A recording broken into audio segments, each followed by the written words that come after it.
And Herm, you are one of the OGs that have always told us about the reality of the NFL, and I think that's why people still love to hear your voice and listen to you when you talk about this game. Not only when we're talking about X's and O's, but when we're talking about the game and life that comes along with that. What I will say, because Stephen A., I thought you made a great point. The dream is to make it. Like, that's the dream, is to make it. When I was a 6-year-old kid and my mama dropped me off at Little League football practice, I wanted to go to the NFL. That was the goal. You guys know me. I call it like I see it. When I showed up on LSU's campus, education is important. I was there to play football and go to the NFL. That was my goal, because my goal in my mind was equated to being able to take care of my mother and my father and my family. That's what it was. Those are the things that we think about. And I think it's important because you said the human side of it and how people look at us and how it's projected sometimes of being visibly upset because the outcome wasn't the way that they wanted it to, or a player didn't play the way that they thought they should play. It's fine to critique. It's fine to talk about players when they don't play up to a level or when they don't play to a standard. But in the NFL, we got this thing, and in college, we got this thing called the 24-hour rule. And the 24-hour rule means win or lose, you got to get over this, because most of the time, the reality is life is going to go on in the morning. And that is where it hits me in my heartstring with this situation. We don't know if life is going to go on in the morning. That is the hard part for players. That's the hard part for me that I'm dealing with this story and what we're watching transpire. We don't know if the 24-hour rule is in play. And I think when you start having conversations on television and when you start talking about this game, that is why I continue to bring Damar Hamlin's family up. They don't know if the 24-hour rule applies. Coley Harvey standing outside of the hospital. We're waiting on reports to find out what is going on with this young man. Will he make it? Will he pull through?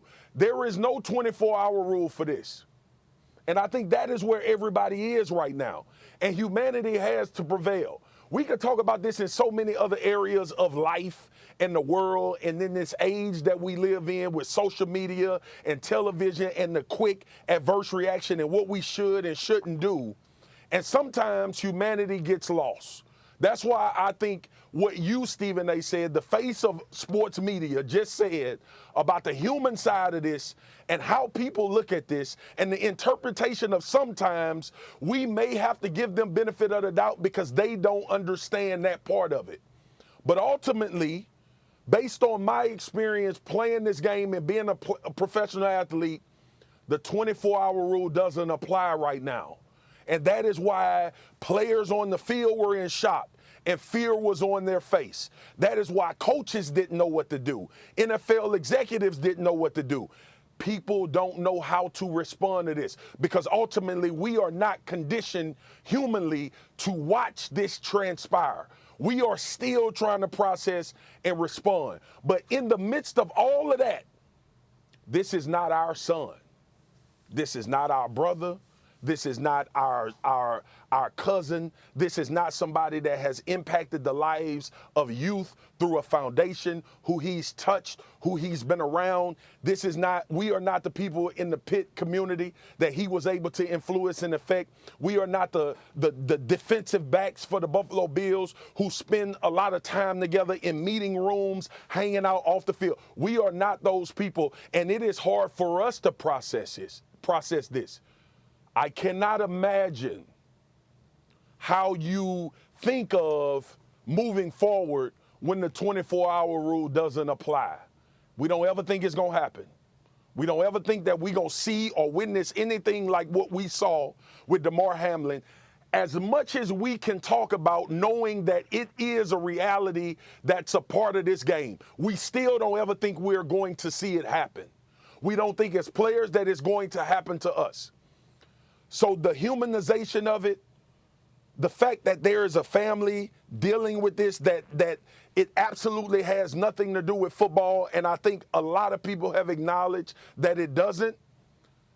We all have to remember, as we speak through these shows, as we go through these shows today, as we continue to talk about this subject, we do not feel what the loved ones of Damar Hamlin feels right now.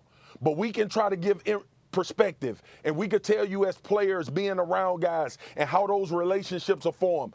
Herm can sit here as a coach and tell you what he would try to tell his players, what guys would try to galvanize and surround themselves with, because ultimately this is already a tragedy.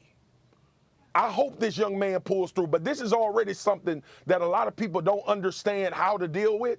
And the only thing we can do is lean on each other. So I hope the fans of the NFL understand that. I hope the players in the NFL understand that. And I hope as we go throughout our jobs today and going forward, we understand that.